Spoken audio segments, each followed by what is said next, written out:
بسم اللہ الرحمن الرحیم۔ السلام علیکم دوستو، کیسے ہیں آپ؟ امید کرتے ہیں آپ خیریت سے ہوں گے۔ میرا نام محمد ثقلین ہے۔ آپ دیکھ رہے ہیں ہمارا یوٹیوب چینل MSO۔ آج ہم بات کریں گے 5G کے آنے سے دنیا میں کیا تبدیلیاں ہوں گی۔ تو شروع کرتے ہیں آج کی ویڈیو شروع کرنے سے پہلے ہمارے چینل کو سبسکرائب کر دیں، بیل آئیکن پریس کر دیں، ویڈیو کو لائک اور شیئر کریں۔ شروع کرتے ہیں آج کی ویڈیو۔ 5G کے آنے سے دنیا میں کیسے تبدیل ہوگی؟ اب تک آپ نے یہ اندازہ لگا ہی لیا ہوگا کہ 5G نیٹ ورکس کے آنے سے آپ کے لیے اور بھی تیز رفتار انٹرنیٹ تک رسائی ممکن ہونے والی ہے، اور ایسا ہونے سے مندرجہ ذیل چیزوں میں بہتری آئے گی۔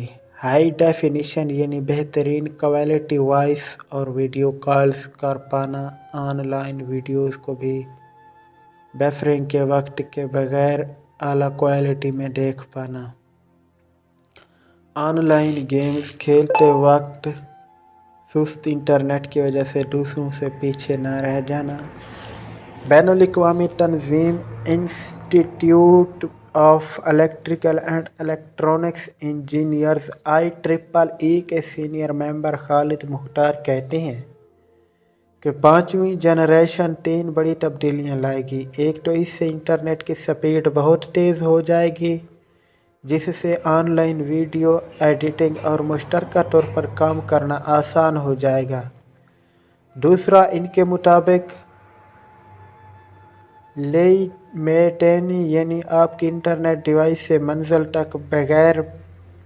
تک پیغام پہنچنے میں لگنے والا وقت 5G نیٹ ورکس کی بدولت بہت کم رہ جائے گا، جس کی وجہ سے آپ سرجنز دور دراز علاقوں میں بیٹھ کر ایسے ہی سرجری کر سکیں گے جیسے وہ وہاں خود موجود ہوں۔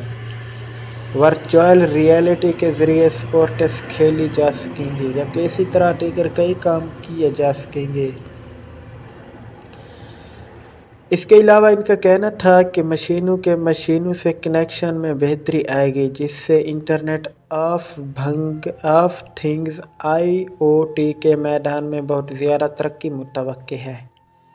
ٹیلی کام ماہر اور 5G ٹیکنالوجی کے محقق ڈاکٹر فیضان قمر کہتے ہیں کہ یہ ٹیکنالوجی انٹرنیٹ آف تھنگز یعنی ہمارے پاس کی چیزوں کے ایک دوسرے سے رابطے بہتر کرا سکے گی، جس سے ہماری گاڑیاں اپنے اندر موجود مسائل خود رپورٹ کر سکیں گی۔ ڈاکٹر اپنے پاس موجود سینسرز سے مریض کی زیادہ بہتر تشخیص کر سکیں گے۔ ڈاکٹر فیضان قمر ملائیشیا کی یونیورسٹی آف ملایا سے بطور محقق وابستہ ہیں اور 5G کمیونیکیشن ان کی تحقیق کا موضوع ہے۔ ان کا کہنا تھا کہ 5G کے آنے سے یہ توقع کی جا رہی ہے کہ robotics, internet of things, transport, طب اور انسان کے لیے خطرناک شعبوں میں مشینوں کا استعمال کیا جا سکے گا۔ اگر آپ کو ہماری ویڈیو اچھی لگی ہو تو ہمارے چینل کو سبسکرائب کر دیں، بیل آئیکن ضرور پریس کر دیں۔ ملتے ہیں نیکسٹ ویڈیو میں، تب تک کے لیے اللہ حافظ۔ طالب دعا محمد ثقلین۔